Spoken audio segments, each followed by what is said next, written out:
Mona Lisa, c'est la mobilisation nationale contre l'isolement des âgés. C'est une démarche qui a été mise en place sur le département du Lot à l'initiative des services de l'État, notamment par 3 structures.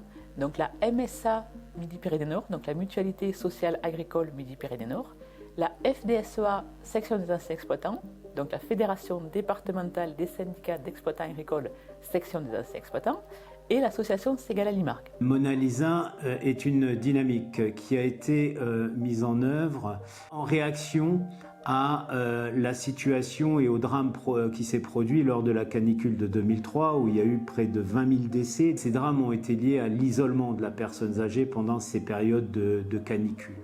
Donc Mona Lisa a été conçue comme une démarche et une dynamique participative et collective de ces grandes familles associatives. L'idée, ça a été de mettre en place quelque chose de concerté, une construction commune, de manière à créer un dispositif un peu nouveau d'équipe citoyenne basé sur un engagement du bénévolat. Des bénévoles qui vont plus chez les personnes, d'autres qui vont plus en EHPAD.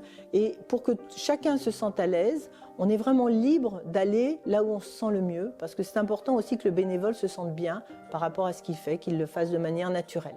Une phrase qui m'avait vraiment marquée quand j'avais 20 ans, c'est ma grand-mère que j'appelais très régulièrement, qui me disait « Ma petite chérie, oh là là, tu es la première personne à qui je parle aujourd'hui », alors qu'il était déjà 7 heures du soir. Et donc ça m'a vraiment marquée. Je me suis dit « Mais vraiment, les personnes âgées sont seules ». Et vraiment, j'ai eu à cœur de briser cette solitude. Ma voisine, dont j'avais été la voir 1 ou 2 fois déjà, j'y suis allée, bon c'était prévu et tout ça, elle m'avait fait un gâteau, la pauvre, immangeable. Mais il a fallu que je mange quand même un... c'est très bon et tout. La pauvre, t'es contente, hein? Elle dit, tu vas en emmener chez toi. J'accompagne 3 familles, c'est-à-dire 3 couples âgés. Donc je vais régulièrement les rencontrer.